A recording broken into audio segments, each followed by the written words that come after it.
Et les voilà partis pour la 7e course du programme, le prix Sainte-Marguerite, avec un bon départ côté corde du numéro 9. Keno Hope, qui est relayé aussitôt par le numéro 12, Miklashi. Nous avons Gary Gliano qui vient en 3e position, alors qu'à l'extérieur, le numéro 8, Zaria, Kazakh jaune et rouge, se rapproche et vient maintenant en 4e position, suivi par le numéro 7, Gypsy Song. Vénérable étant un petit peu plus loin avec Rachapour. Le taekwondo qui file côté corde, avec dans son sillage la présence du numéro 16, Aniel. Peloton qui s'étire sous l'impulsion du numéro 12, Miklashi, qui fait du rythme. Quiet Zen de By Empire venant ensuite au sein du peloton avec Smart Lady, un adventure qui est pour le moment à l'arrière-garde avec l'un des favoris, Shadoway, qui patiente, qui est en avant-dernière position d'un peloton dont le numéro 18, Galambelin, ferme la marche. Alors, ne vont-ils pas trop vite en tête de la course?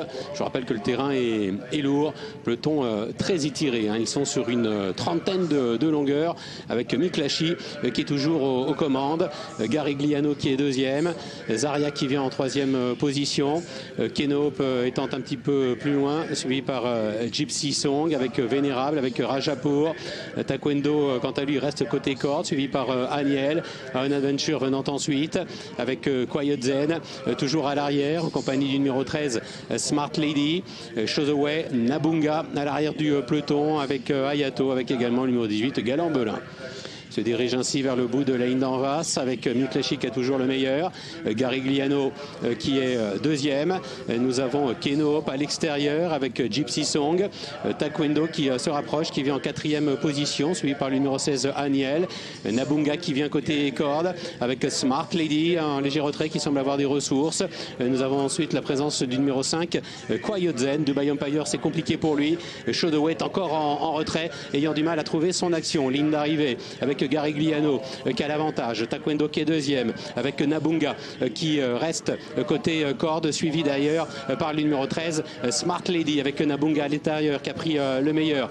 Taekwondo qui vient à l'extérieur avec Quiet Zen à son tour qui s'annonce. Rajapour également compétitif pour les places avec le numéro 16, Aniel qui vient un petit peu plus loin avec Nabunga qui a toujours le meilleur. Taekwondo maintenant qui vient l'attaquer alors que Quiet Zen se rapproche tout à l'extérieur. Taekwondo, Nabunga pour la victoire avec Quiet Zen de plus en plus fort à l'extérieur avec Taekwondo qui se défend bien, Rajapour venant derrière avec Nabunga, avec Quiet Zen qui aime l'hippodrome de Cannes-sur-Mer qui va s'imposer. La 2e place est disputée tout à la fin, sans doute Rajapour devant Taekwondo, Nabunga et le 16, Aniel. Et oui, Quiet Zen qui s'impose associé à Sébastien Maillot pour l'entraînement de Gina Rarik, qui devance Rajapour, le numéro 14, qui est venu arracher la 2e place tout à la fin aux dépens du numéro 1, Taekwondo, qui prend une bonne 3e place associée à Marie Velon. Et l'autre atout de Philippe de Nabunga, le numéro 2, Pierre-Charles Boudot, qui se classe 4e en chiffre 5-14, AC2 pour l'arrivée de cette 7e course.